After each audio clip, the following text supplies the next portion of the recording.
కాదు, వచ్చే తరం కోసం ఆలోచించాలి. నిర్మాణాత్మక రాజకీయాలను యువత కోరుకుంటోంది. దేశ సామరస్యం కోసమే తెలంగాణపై స్పందిస్తున్నా. ఈ విషయంలో బీజేపీ పాత్ర లేదు. లోకేష్‌తో వారసత్వ పోటీ లేదు. ANI podcast with Smita Prakash కార్యక్రమంలో పవన్ కళ్యాణ్ కొత్త తరం యువత నిర్మాణాత్మక రాజకీయాలను కోరుకుంటున్నారు. ఘర్షణాత్మక రాజకీయాలను వాళ్ళు ఇష్టపడటం లేదు. కాక్రోచ్ జనతా పార్టీ వేదికలో చేరిన యువత బాధను, కోపాన్ని అర్థం చేసుకోగలను. నేను అలాంటి దశలు దాటొచ్చాను. దిశ లేని కోపం వల్ల ఉపయోగం లేదు.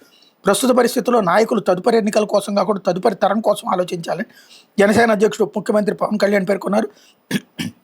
ఇప్పుడు జంజీ జంజీ అంటున్నారు. ప్రతి 25-30 ఏళ్లకు ఒక కొత్త తరం వస్తుంది. వాళ్ళ ఆకాంక్షలు మారతాయి. నా కుమారుడికి 20 మంది స్నేహితులు ఉన్నారు. వాళ్ళలో 3 కాక్రోచ్ జనతా పార్టీ ఆన్లైన్ వేదికలో చేరారు. వాళ్ళకి నచ్చని అంశంపై మాట్లాడడానికి ఒక వేదిక దొరికింది. నేను యువతతో మాట్లాడుతున్నా. ఘర్షణాత్మక రాజకీయాలు మారాలని వాళ్ళు కోరుకుంటున్నారు.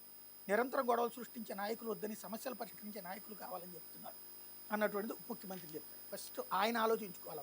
యువతరం అది కోరుకుంటుంది. రోజు జగన్ని తిడదామా, రోజు జగన్ మీద విషయం చిమ్ముకుందామా, మనమేమో అద్భుతం అని చెప్పుకుందామా, తీరా చూస్తే అడ్మినిస్ట్రేషన్ అంతా పరమ దరిద్రంగా తయారైపోయింది. కళ్ళ ఎదురుగుండా జరిగేటటువంటి యాక్షన్, తప్పుడు పనులకి చర్యలు లేనటువంటి ప్రభుత్వంగా ఉంది. Inactive government. అలాగే దాడులు జరుగుతున్నా స్పందించినటువంటి తత్వం దగ్గర నుంచి ఇవన్నీ మారాల్సిన అవసరం పవన్ కళ్యాణ్కి గుర్తు చేసింది. ఇప్పుడు అదే యువతరం అన్నది గుర్తుపెట్టుకోవాల్సింది. లేకపోతే 21వ శతాబ్దం